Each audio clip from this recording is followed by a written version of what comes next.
Hi everyone, welcome to this video. My name is T. If you're new here, I really do hope everyone's day is going well. Similar to my how relationship channels turned into the YouTube joke video, today I'm taking a break from regular programming and diving into an internet phenomenon that isn't really that big of a deal in the grand scheme of life, but it's very fascinating to me.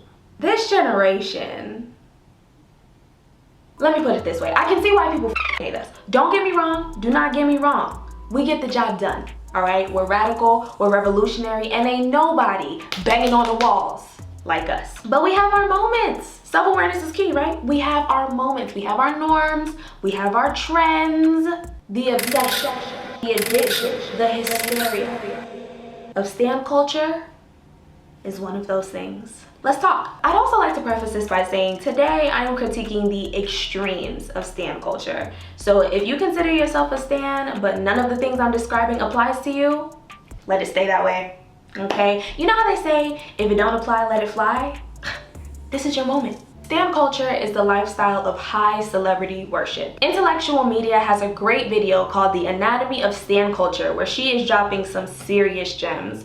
Her work is really detailed and beautifully formatted. I would really suggest everyone go check her out. In that video, she speaks briefly about the celebrity worship scale, which was introduced by a group of psychoanalysts in 2002. The scale is divided into 3 tiers. So we have low worship, which would be people who pay attention to celebrities, even if a small amount, but solely for the sake of entertainment. For example, someone who isn't necessarily concerned with the celebrity's personal life, but never misses a movie, an album, etc. Then there's intermediate worship, people who march to the beat of a celebrity's drum, even if passively. A great example of that would be Breonna has multiple small yet visible tattoos across her body, so the look of scattered tattoos has become more popular. Lizzo said a fupa is no big deal, so shameless body acceptance has become more mainstream. Even though having tattoos or not being ashamed of your unconventional body type was never illegal, people could have done it on their own merit. Instead, they took the actions of these celebrities as a social cue, and they often use these celebrities' actions to help shape how they navigate in society. And finally, high worship. People who over-identify with and feel a strong connection to a celebrity. They empathize with the celebrity's successes and failures on a level that you would probably only see amongst relatives, close friends, or romantic partners. And they are extremely invested in a celebrity's personal life. Now, I know what you're probably thinking. This you? Here's the deal. The answer is yes, but the answer is no, not in that way. But the answer is yes. So ask me about...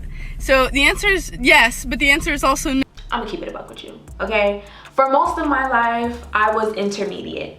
If Beyonce said it, so did I. Beyonce said surfboard, I got a surfboard. Beyonce said uh-oh, I got a uh-oh. Even feminism, I didn't start learning about it or advocating it until Beyonce did it first. I was a sheep. But as I got older and I started to realize that Beyonce, or really any celebrity for that matter, is just a regular person who is impressive enough to a large enough audience that they receive favor in society, things became different. That's what helped me move from intermediate to low level admiration. I'm not gonna say the word worship anymore because some people get a little bit about the word worship, and that's fine. That's what helped me move from intermediate admiration to low level admiration, realizing that although I really love and cherish Beyonce's creations and all of the elements that go into it, Beyonce, the person, is a stranger. And her personal life is neither my entitlement nor any of my concern. So when you see me in a video raving about the blonde-haired beauty queen, it's always the work. It's always the work that I care about. And I won't apologize for being enamored by exceptional creations. I simply won't. But you see, everything else is none of my business. And I really like it that way. Now back to the high admiration tier. That is way more common than you think. As As time went on and the celebrity-consumer dynamic began to evolve, the celebrity worship scale was innovated into the celebrity attitude scale. It's seemingly an extension for those who fall into the intermediate and high admiration categories, so it's really not going to be of use for every single person that likes celebrities. It's really just for the people who take it there. This is why I put so much emphasis on Gen Z at the beginning of the video, because I feel like we are so much more susceptible. Much of the younger generation does not know a life without social media and vlogs and Instagram Live. This constant and normalized exposure to a public figure's life makes much of this generation more vulnerable to developing a one-sided feeling of closeness, even if unintentional. Back to the celebrity attitude scale. It presents a series of hypothetical scenarios, such as, when something bad happens to this person, I feel like it happens to me. I have frequent thoughts about this person, even if I don't want to. If this person asked me to do something illegal as a favor, I probably would. And you're expected to answer 1 through 5, 1 being strongly disagree and 5 being strongly agree. Based on your answers, it would group you into one of 3 categories: entertainment social, intense personal, and borderline pathological. Now, for the sake of me not being qualified to diagnose anyone, anything, I'm gonna go ahead and say or assume that the majority of people who engage in stan culture fall into the intense personal category. But sleeping on the street out of fear of missing a second of a concert, doxing and sending death threats to people who dare express disapproval of a celebrity's work or actions, hyperbolizing petty, insignificant celebrity feuds until they manifest into physical altercations.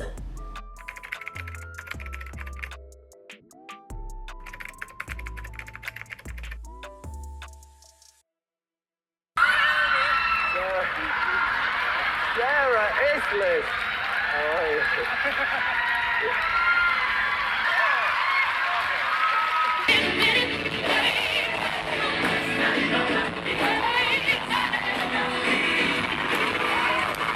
If this sounds like just another Gen Z Tuesday, it's because high celebrity admiration, more specifically intense personal and maybe sometimes by doctor's diagnosis, borderline pathological, has become so normalized that it is safe for us to refer to it as a culture. Stan culture. That's really good. I did that on the first try! You gotta celebrate the small victories. Y'all don't even know how I be tripping over my own motherfucking words. Okay, let's talk my theory of the thrill of toxicity and the delusional paradox of trying to fix a problem by becoming it. A lot of superfans say that their reasons for engaging in extremely harmful behavior, such as putting a person's safety at risk by releasing their address online, is to defend the honor of their fave. And that reasoning sounds rational in a very unconditional loyalty type of way, I guess. But the end result is almost always counterproductive. Because if no one was criticizing this fave of yours, and I mean criticism, not hate or attempts to destroy, but real valid criticism. If no one was doing that, for one, it would make it harder on these artists to recognize areas of opportunity to improve their craft, which would leave fans with dull and redundant content to consume. But also, there would be no one for y'all to argue with. So removing criticism takes the pressure off of artists to evolve, and it leaves fans with no one to entertain their obvious addiction to conflict. I'm gonna go out on a limb here and say that the thrill must be in more than the discourse itself, but also in the immunity of being able to spew out some of the most vile, disgusting, and egregious speech without the consequence of it getting physical, because I mean, somebody can't just jump through the screen and pop you in your lip, or the consequence of you simply being identified, because 9 times out of 10, these stans don't even have their own faces in their profile pictures. This must really be a video game to some people. You pick a username, then you pick a profile picture, which is not of you, but it's a version of a celebrity who you think best represents you, and then you get to go around town causing absolute mayhem. And when you get tired, when you get bored, you get to log off. And who more often than not has to stay in the game and suffer the consequences of your actions? Your fave. Do you know how many people truly believe that Beyonce is running some sort of cult? That she is forcing her fans to sacrifice themselves to her? You know how many people believe that? But honestly, can you blame them? Y'all call her B-sus. B-sus. And it really doesn't matter how many times Beyonce says, I am just a person, God is God, I am not. It doesn't matter how many times she says, Beehive. Y'all, please stop attacking people for their simple criticism of me. Because of her fan base's behavior, people think she is a literal demon. Same thing with the Barbs and Nicki Minaj. Lady Gaga fans, little monsters, y'all in this too. Ariana fans, y'all too. Oh, and Beliebers, y'all had y'all day as well.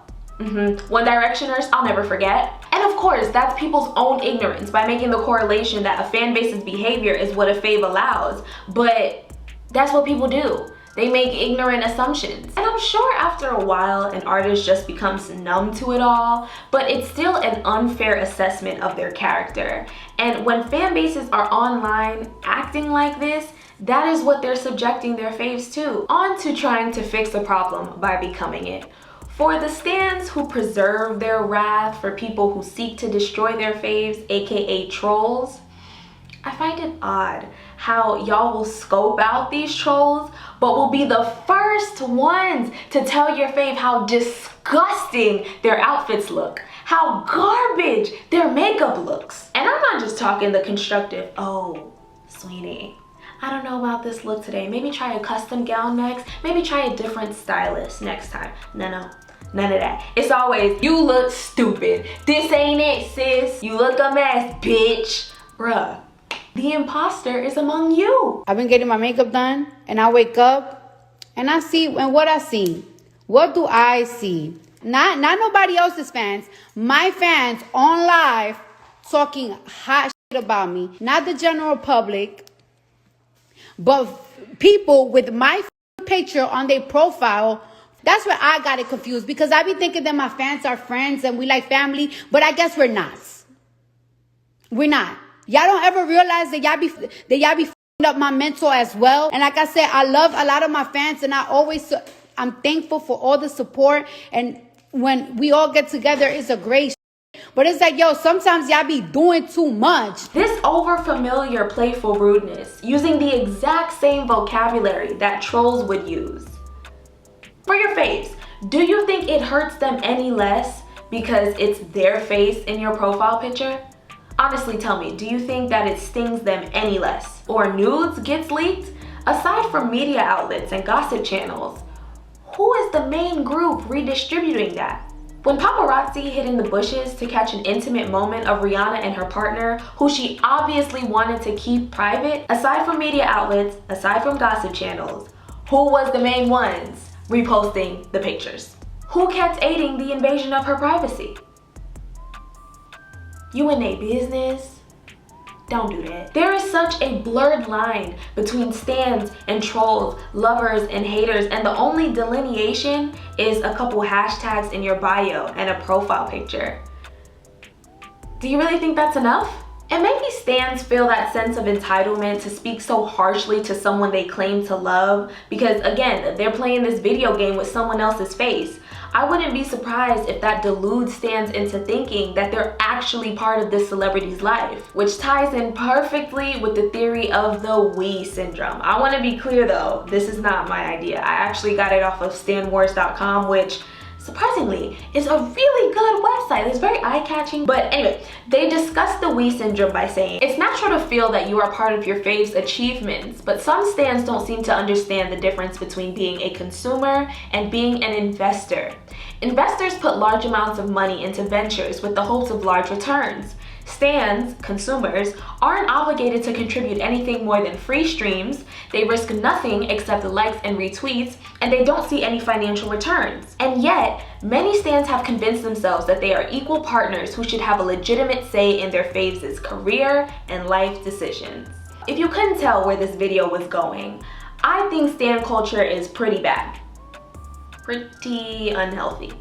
But if I'm gonna sit here and criticize it, I need to, in the very least, do my due diligence and find out why people even engage in it in the first place. What is the catch?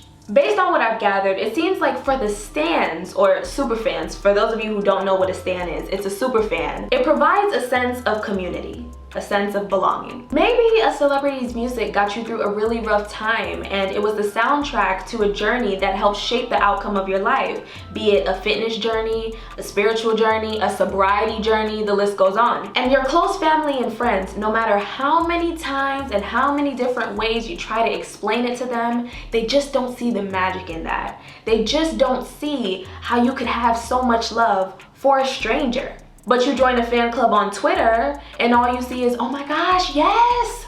Their music helped me through a breakup. Oh my gosh, yes. Their music helped me leave one of the most toxic relationships of my life. Their music made me brave enough to come out. So while the stories of these other superfans may not be identical to yours, in the very least they understand and they won't laugh in your face when you say something like, this celebrity saved my life. Bonus points if this celebrity shares personal traits that you relate to, such as Cardi B's relatability to strippers from the hood, or Billie Eilish's relatability to any grunge heartbroken teen ever. For some people, this is a new definition of family, a new definition of loyalty. Which brings me to my next point. Stan culture has also put money directly into my pockets.